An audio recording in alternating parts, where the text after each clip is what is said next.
All right, and we are live, guys. How's it going, Roman? I'm How you doing doing, well. bud? What's up, Chris?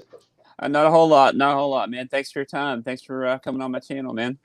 Anytime, bro. Because I know you guys got to be really slammed. Got Oh yeah, Rick on what?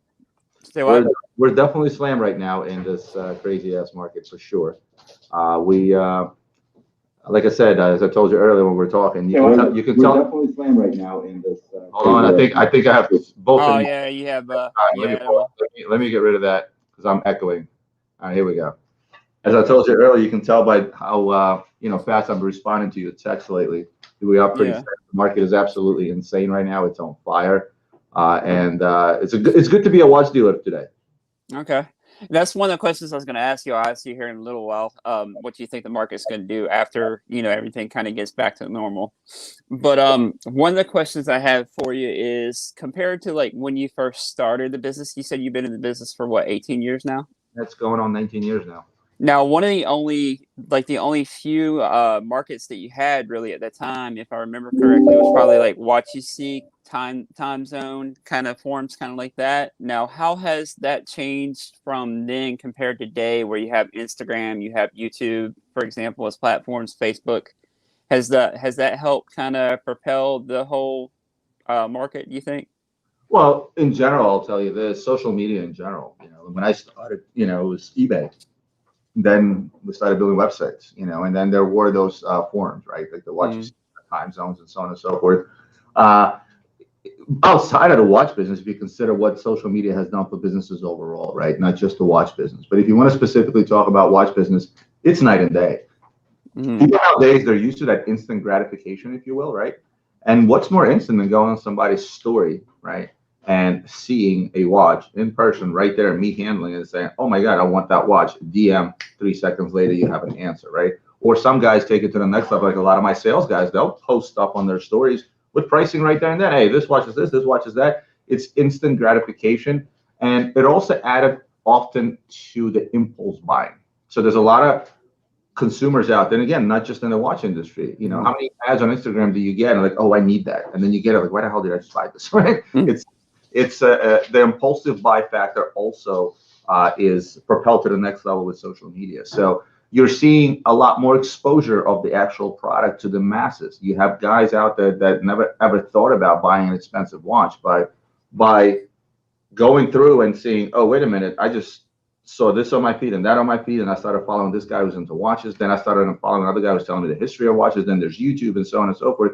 And all of a sudden, you have guys out there that had no plans of buying watches. All of a sudden, they're become a watch person. It's like the new Netflix series that came out about F1 racing, right? How many new F1 fans did that create? And it's the same kind of concept, except here it's instant gratification. So to answer your question, we're talking about social media did 1,000 times more than that what Time Zone and Watch You Seek and other boards did for the industry back when I started.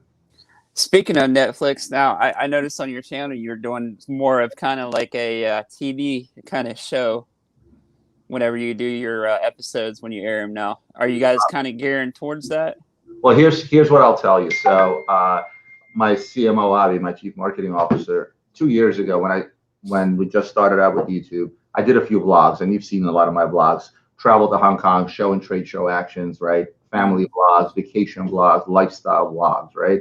The ones that did the best were the ones where, like the one I did where how to spend $1 billion in Hong Kong, where I showed $1 billion worth of merchandise, right? Or where I am wheeling and dealing. My top video, I think, is buying and trading watches at IWJG New York, right? Where I literally just show the action, pricing, this, that, and the other. People got to feel as if they were a part of that action, part of the business. And he's always told me, he's like, do a lifestyle, let somebody follow you with a camera. And I'm like, guys, I still have to run a company and so on and so forth. And then Anthony shows up on the scene, right? And I'll be running to my office. See, I told you should have been doing this 2 years ago. Blah, blah, blah. I'm like, I've been doing it, but just in the subtle matter. So finally, he talked me into it. And I had a conversation with Anthony and Eric and a lot of the other YouTubers that a lot of you guys probably watch as well. And I say, guys, if we're going to do this, we got to do it collectively. I'm a big believer in working with my competition rather than against them. You achieve more collectively. And we took the same approach to YouTube, which is why you're going to see a lot of crisscrossing between our videos where I'm talking to Anthony or Eric or Nico or somebody else for that matter, where it becomes more dynamic, a lot more moving parts, a lot more characters. And if you think of a show, if you think of entertainment in general, which is what YouTube has become, it's no longer, a squirrel fell off the roof and it goes viral, right? It's more of an entertainment platform, and YouTube is gearing it that way, right? You can subscribe to YouTube Premium to have their own shows and so on. And I said, look, guys, if we ever want to have a Netflix show, it doesn't necessarily have to be Netflix, Bravo, whatever it might be, if a network out there takes note of us, it's not enough for Chris alone. It's not enough for me alone. It's not enough for Anthony, anybody else, because at the end of the day, we end up being talking heads. There's not enough dynamics, right? Which is what I spoke to you about off camera, right?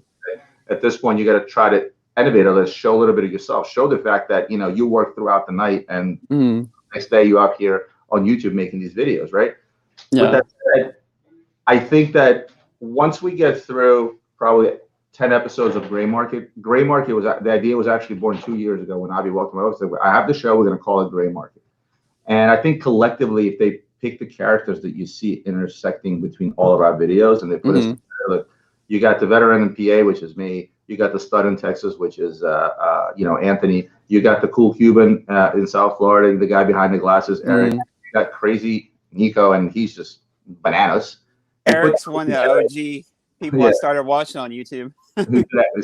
So you take all those characters together that are so different. They're in different locations. There are different dynamics. You can make a hell of a show. Is my goal to do that? I don't know, because look, at the end of the day, already, if before used to take 4 hours of my week, right? Now they're literally following me with cameras, right? Like before we started this, they followed me with a camera so that later in the video I can tell people who Chris is and why I decided to go live with him, because I think I told you before, I think what you're doing is absolutely amazing. The demanding job that you have, the fact that you work nights, and the fact that you are not afraid to get out in the YouTube space, not as a watch dealer, which is already very, very competitive, and you're sticking with it. Like, you're not letting the fact that, your followers are growing slowly discourage you, right? You keep sticking. That's part of my story, right? And then you become a character in that show. But I think in the future, I won't pursue that. Like, I'm not going to reach out to Netflix and try to sell my show. We're going to get it to a point where we're going to get noticed, and eventually this show will probably become a reality regardless of the network. Yeah.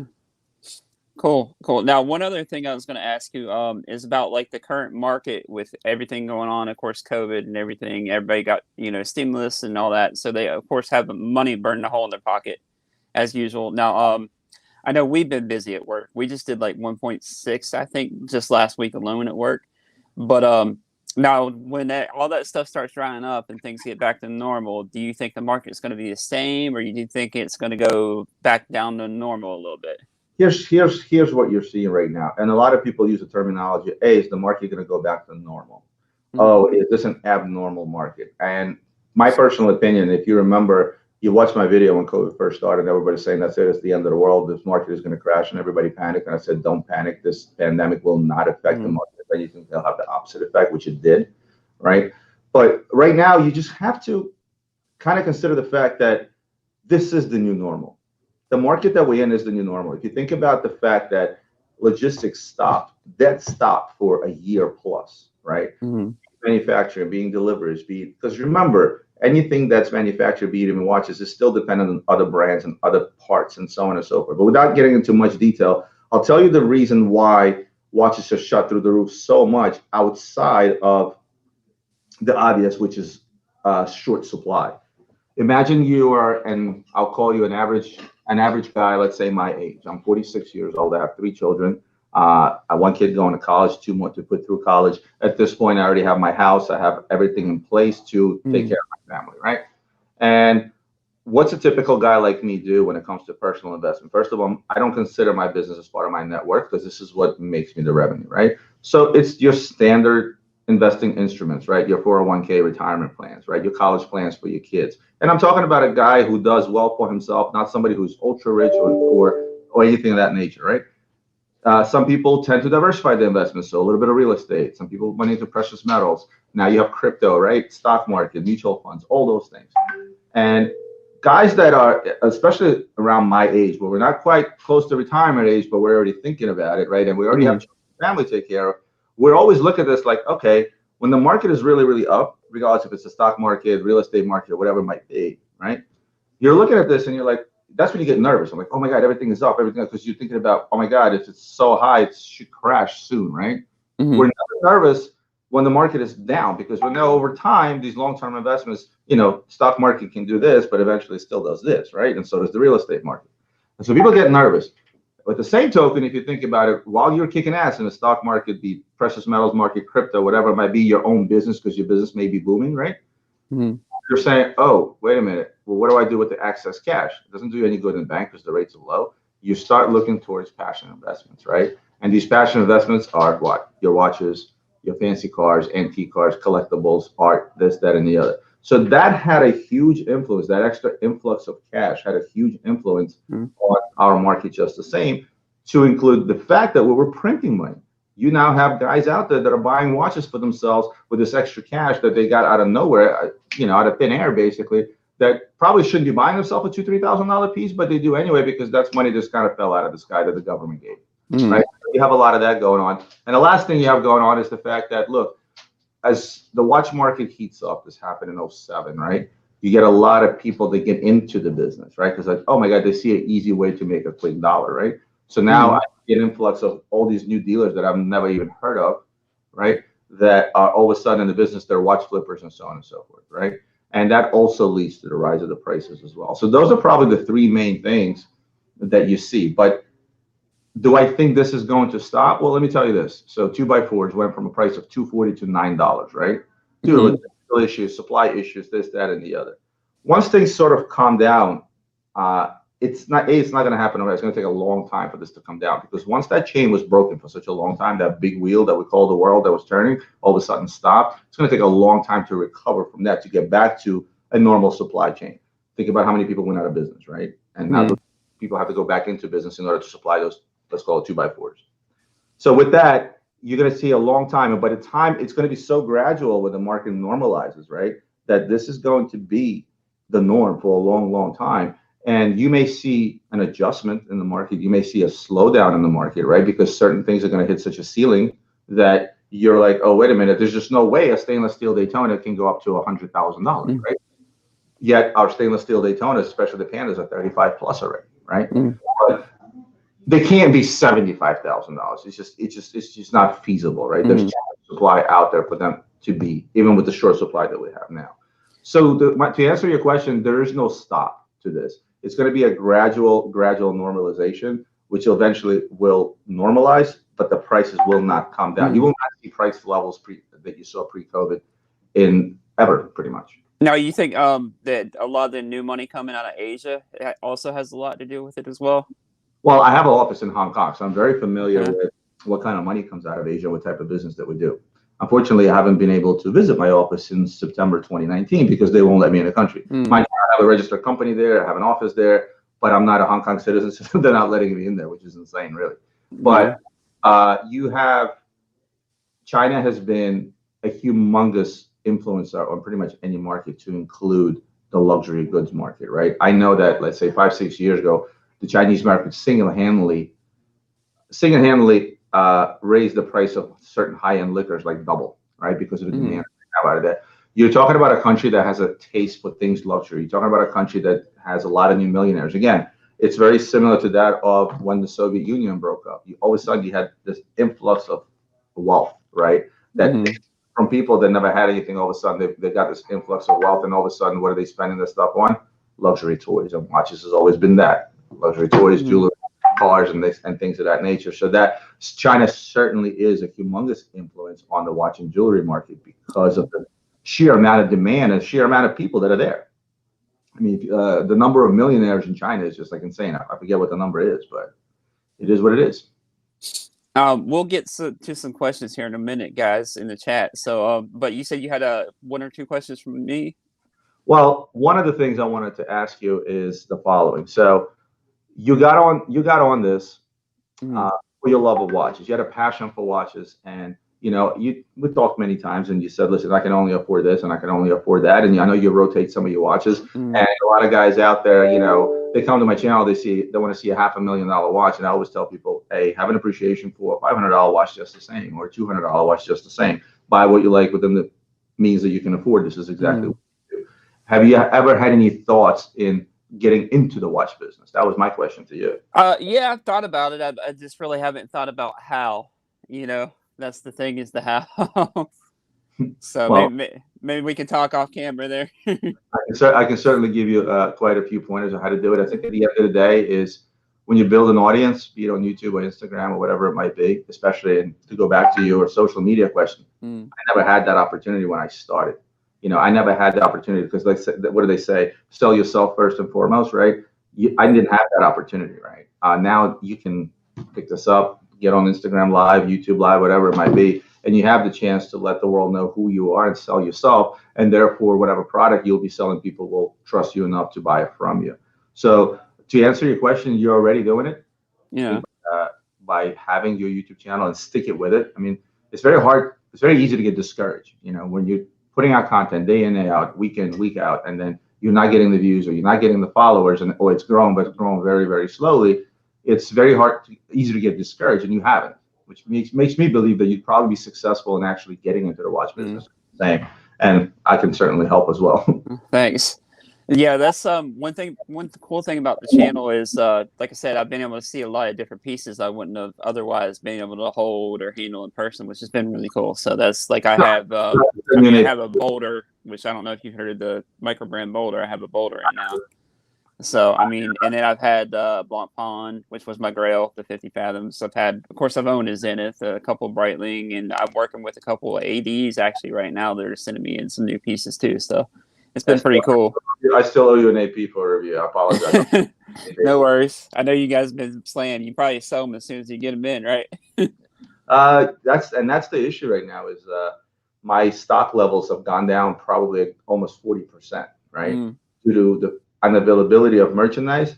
And I shouldn't say that. Thank God I don't have that problem. I've been doing this for so long. I have plenty of places where I can source merchandise, but it's the fact that it goes out the door so quickly and doesn't sit.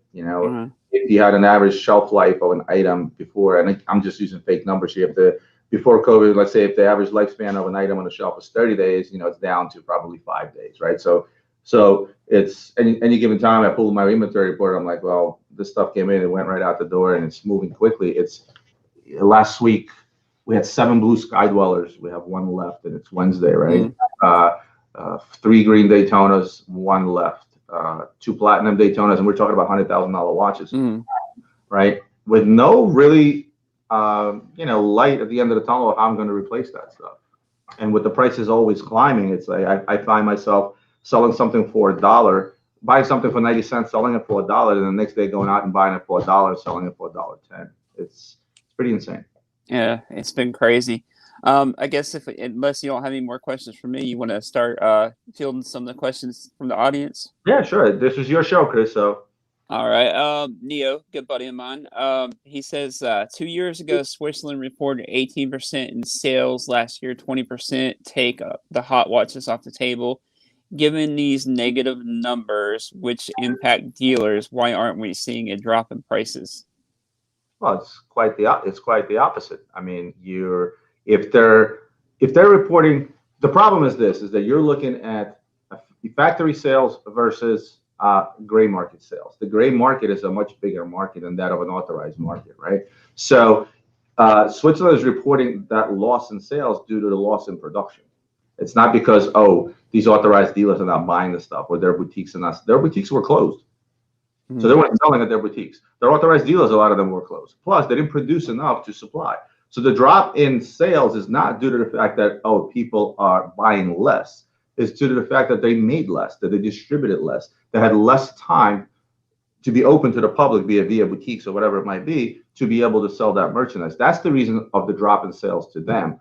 But on the gray market, it had the opposite effect. Because again, the amount of merchandise that the gray market holds, a guy like me on an average, we used to have on average $20 to $25 million in watches, right? Now this number is down, way down. It's probably down to 10, right?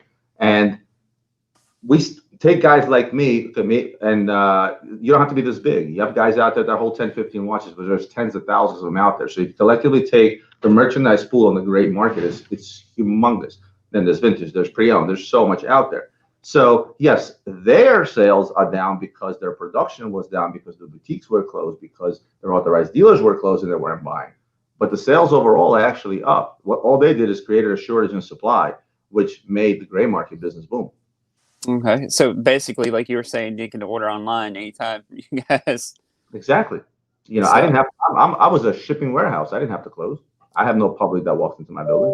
and my buddy Rick, he's asking, are there 2 or 3 brands that have only recently began to attract collectors' attention? I know you've been talking about A. Long and Son a lot lately, right? I'm not going to get into the whole thing. You guys can watch my video. I did a Watches and Whiskey with Adrian. But a Long and Son is something that's, in my opinion, going to be the next F. Pujol. And you guys have seen what happened with F. Pujol. So certainly we're talking about Longue is going to be one of them, right? Right now you have guys as hot as Richard Mille is, the fact that it's making so much splash with the pricing that's out there, that's absolutely insane. A year ago, you had guys that said, absolutely, I'm not spending this kind of money on this Richard Mille and so on and so forth. Guess what? Now those same guys are going out there paying double what they were 2 years ago or a year ago that were knocking Richard Mille and starting to pay attention and realizing, wait a minute, maybe there's really something there, because you got a Bobby Watson that used to sell for $100,000 that's close to $400,000. Maybe there's a reason for that. So as funny as it sounds, Richard Mille is going to be one of those brands, right? Okay. I would go with Longue. I would go with Richard Mille, and I would pay close attention to Roger Dubuis as well. Roger Dubuis has done a wonderful job in terms of their new stuff, and a lot of their older stuff is becoming more and more collectible. So that's another brand to pay attention to.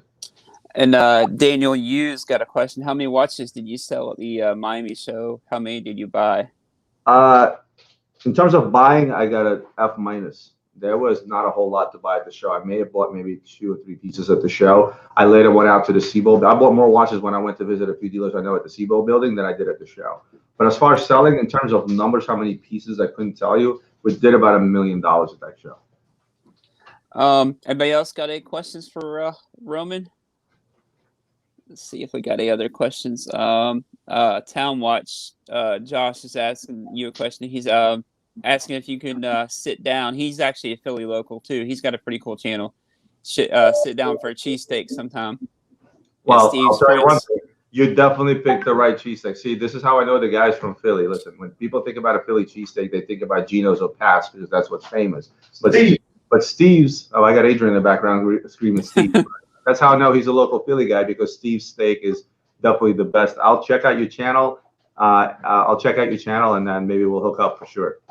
Yeah, he's got a great channel. He's one of the ones that's on Rob's Discord group. Okay. And Bobby Legs is as well. And then Jason's got a great channel too, Design Atelier. I don't know if you've heard of him or not. You've seen his channel. He's kind of growing a little bit lately. What's the most impressive watch Roman has handled, and why? See, this is a tough one because most people would translate a most impressive watch into an expensive watch, right?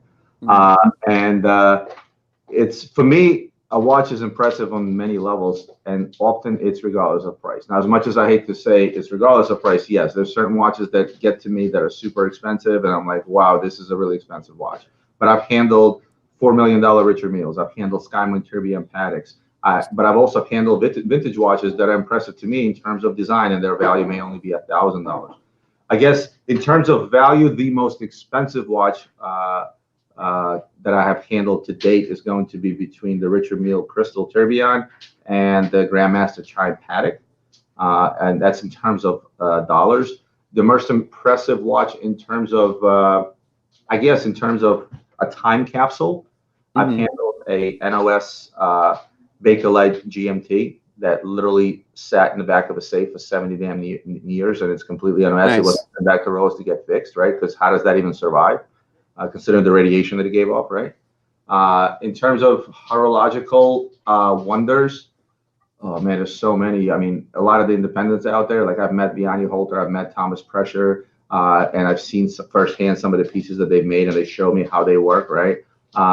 Christophe Claret is probably going to be the #1 in that regard, specifically the Extreme Tourbillon he made with where there's 2 glass tubes on the sides, and they have metal balls inside, and the watch works off of magnets. Those balls literally moved using magnetic fields, and it's a tourbillon, which is kind of like defeats the purpose. The tourbillon is supposed to adjust the watch for the, the gravitational pull, magnetic pull, but yet it's a tourbillon, and then you shake the watch, the balls drop, you shake it again, and they go back. It's like magic. Like some of the stuff that guy comes up with is insane. I saw that watch live in Basel in 2007, I'm gonna say. So that's super impressive. So it's really tough to say. You know, there's the historical value, right? I mean, you remember I showed the very first Rolex Oyster, right, from the 20s made, right? It's a watch that trades for $3,000 to $4,000. It's not a very impressive in terms of numbers, but that's what started every single Rolex that we have today. So that's impressive too. Very hard to say. When you love watches, it's not necessarily based on price. You have to look at price, innovation, general looks, right? A lot of things that are involved. But hopefully that helps, Thomas. One other question I had for you too, by the way, I just thought about. Did I see in your last video you sold all your personal watches? You don't actually have any in your personal collection? I can never say I have personal watches. No, I made a conscious decision a long time ago. I've held watches. I've held watches over some time, which you could consider personal, right?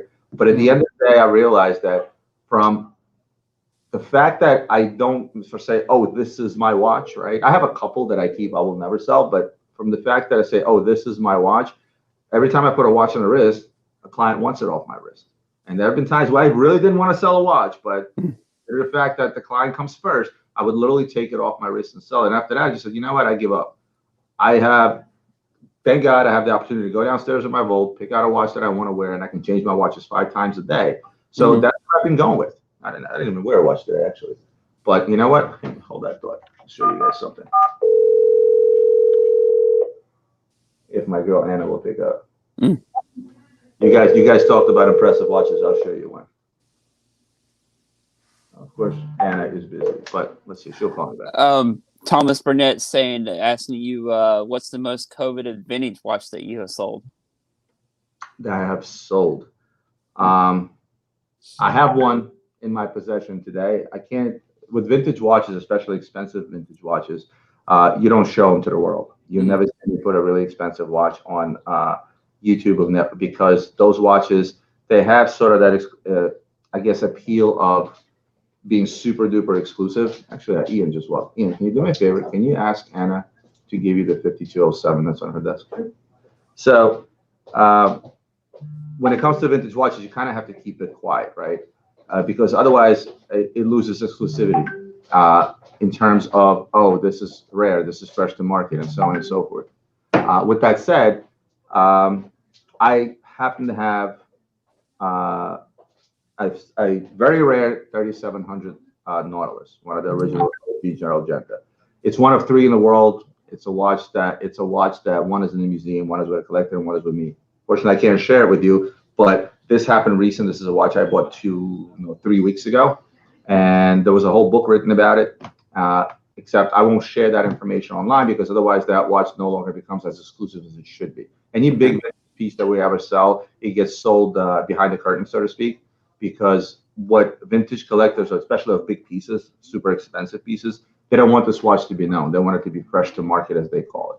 But to answer your question, it would be a Nautilus 3700, one of 3 ever made in the world, that trades at about roughly a little bit over $2 million.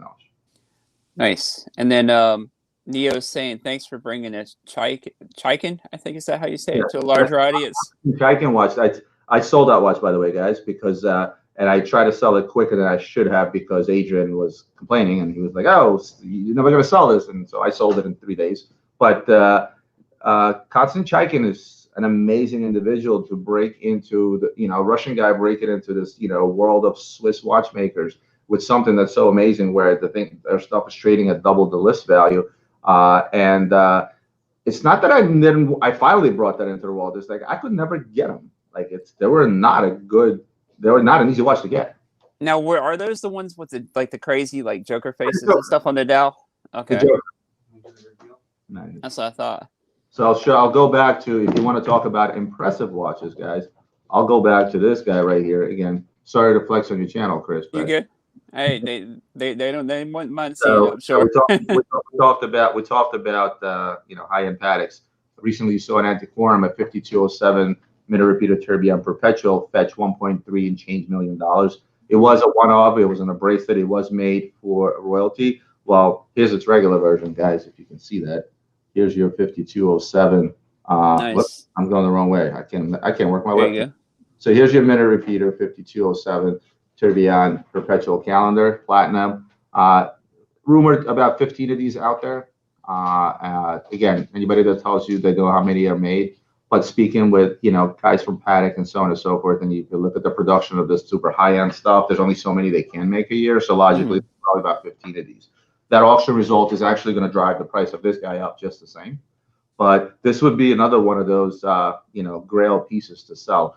I've only sold one other one of these, and I've been doing this for 20 years. So, and this is only the second one that I have. Nice. Our two-tone Zenith Daytona is a good investment since steel ones are so high. Absolutely. I think any Zenith Daytona is a great investment. A lot of my personal friends, I literally made them sell off their modern Rolexes at a premium and put their money into either a gold, steel, or two-tone Zenith Daytona. And right now, they're still relatively inexpensive, right, relative to other things. So if you guys are out there thinking about picking one up, absolutely. Thomas is asking, Roman, Jordan had been made stratospheric by Watchbox. What do you think could be the next big independent brand? You think maybe Ming? It's not going to be the independent brand. I'm very familiar what Watchbox did with FP Jordan, and I'm proud to say that I was actually part of that.